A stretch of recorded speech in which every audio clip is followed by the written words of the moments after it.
नमस्कार। अनलाइन क्लासमा म गोविन्द पौड्यालको तर्फबाट यहाँबाट स्वागत छ।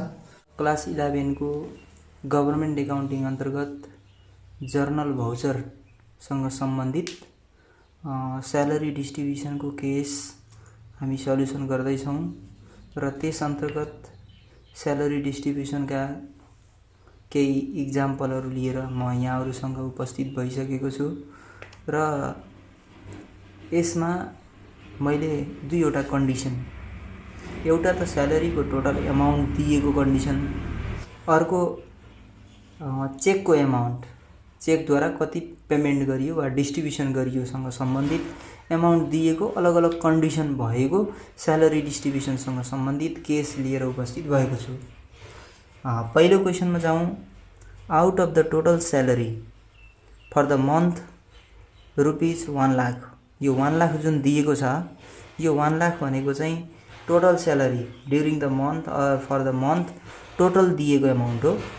Rupees 15,000 for provident fund, rupees 10,000 for provident fund loan and rupees 5,000 for income tax were deducted after and rest were paid by cheque भनेको छ र बाँकी बचेको रकम मात्रै चेकद्वारा तिर्ने भनेको छ। यसरी out of the total salary for the month rupees 1 lakh भनेर दिएको यो टोटल स्यालेरीको एमाउन्ट हो। अब यसको जर्नल भाउचर बनाउने बेलामा मैले यहाँनिर जर्नल भाउचरको एउटा फर्मेट पनि बनाउने भएँ। धेरै कम्प्लिट फर्मेट त म बनाउन सक्दिनँ, किन भन्दा माथि पनि लेख्नुपर्ने हुन्छ, तल पनि लेख्नुपर्ने हुन्छ, अनि त्यो प्रिन्टेड यहाँहरूले युज गर्नुहुन्छ। सँगसँगै जस्तो कोड नम्बर फर्स्टमा, अनि particulars,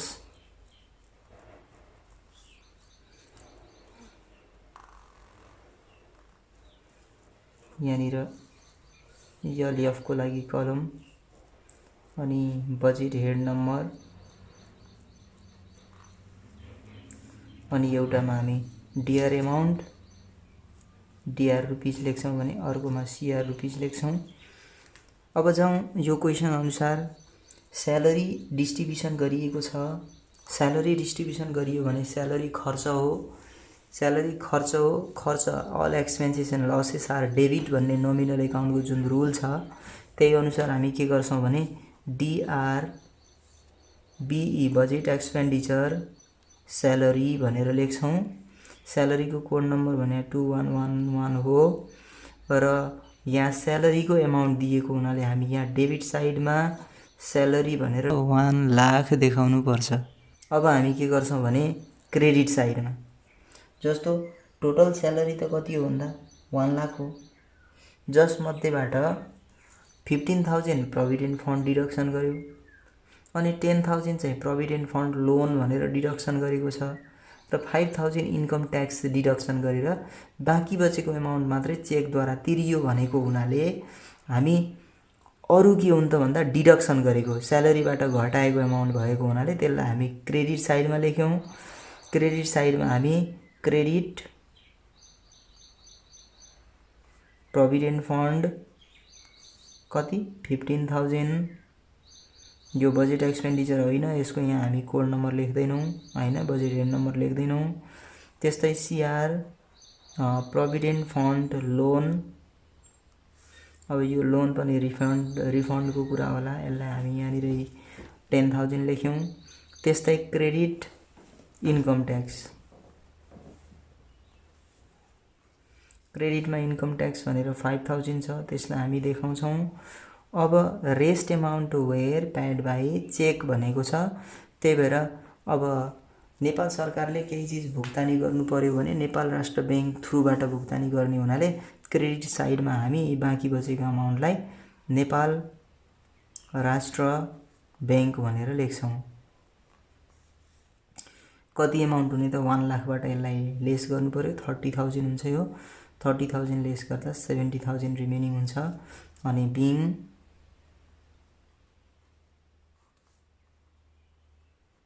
check issue for the distribution of salary, salary distribution गर्न चेक जारी गरियो भनेर हामी यसरी न्यारेसन पनि लेख्छौँ। यो हाम्रो एउटा कन्डिसन। एक थरीको क्वेसनमा हाम्रो के छ भने यहाँ total amount of salary given छ र टोटल एमाउन्ट अफ स्यालेरी दियो भने जति दिन्छ त्यसलाई हामी सिधै के गर्छौँ त भन्दा यी स्यालेरीमा लेख्छौँ। र यस्तै म यहाँहरुसँग अर्को पनि क्वेसन लिएर उपस्थित भएको छु। यो क्वेसनमा के छ भने distributed salary for the month of Poush महिनाको स्यालेरी चाहिँ डिस्ट्रिब्युट गरियो रे बाई चेकद्वारा रुपीज 1,40,000। 1,40,000 त चेकद्वारा दिइएको हो। त्यति के भयो त भन्दा नेपाल राष्ट्र बैंकद्वारा गयो, द्वारा तिरियो।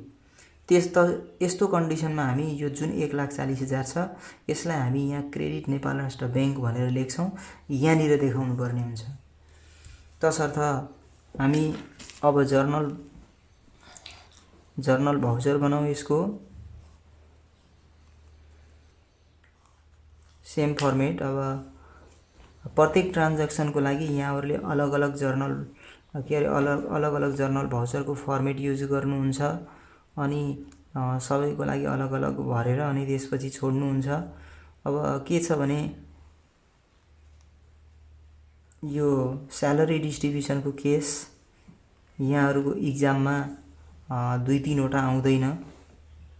किन भन्दा स्यालेरी डिस्ट्रिब्युसनको केस एउटा अनि त्यस्तै बजेट रिलिजसँग सम्बन्धित क्वेसन अर्को, त्यस्तै एडभान्स गिभन र क्लियरेन्सको क्वेसन अर्को अनि त्यस्तै बजेट एक्सपेन्डिचरसँग सम्बन्धित अर्को गरेर 4 वटा ट्रान्ज्याक्सनहरु दिएर बढीमा 4 वटा ट्रान्ज्याक्सनहरु दिएर यहाँहरुलाई एक्जाममा क्वेसन सोध्छ। तसर्थ यो स्यालेरी डिस्ट्रिब्युसनसँग सम्बन्धित ट्रान्ज्याक्सन पनि एउटा आउने हुनाले यसलाई इम्पोर्टेन्ट अन्तर्गतै राख्नुस्। पछि यो जर्नल भाउचरले हामी बैंक क्यासबुक पढ्ने बेलामा त्यहाँ पनि सहयोग गर्छ हैन। ल अहिले हामी यो क्वेसन सल्युसनतिर लागौं। यहाँ code number, particulars, ledger folio, budget head number, DR rupees and CR rupees. अब यसमा पनि के छ भने स्यालेरी डिस्ट्रिब्युसन गरेको छ भने त हामी डीआर साइडमा DR B budget expenditure salary भनेर लेख्नै पर्छ हैन। अब बजेट हेड नम्बर भने 2111 भइहाल्यो। र यहाँनिर के छ भने स्यालेरी यो पौष मन्थको टोटल स्यालेरी चाहिँ यति हो भनेर दिएको छैन। तर पौष मन्थको स्यालेरी चाहिँ चेकद्वारा 1,40,000 तिरियो भनेको हुनाले स्यालेरीको एमाउन्ट यहाँ हामीसँग अहिले छैन। यो हामी पछि लास्टमा फिल गर्नुपर्छ। यहाँनिर ब्यालेन्स गरेर लेख्नुपर्ने हुन्छ। अनि क्रेडिट साइडमा हामीलाई के छ भने प्रोभिडेन्ट फन्ड पनि दिएको छ। हेर्नुस् त after deducting rupees 24,000 for provident fund भनेको छ। त्यही भएर क्रेडिटमा प्रोभिडेन्ट फन्ड कति दिएको छ 24,000। यहाँ क्रेडिट साइडमा 24,000 लेख्नुहुन्छ। अनि त्यस्तै सीआर इन्कम ट्याक्स भनेर यहाँनिर 6,000 दिएको छ। यो 6,000 लाई लेख्छौं हामी। अब बाँकी बचेको एमाउन्ट नेपाल राष्ट्र बैंक चेकद्वारा तिरिने हुनाले नेपाल राष्ट्र बैंक भनेर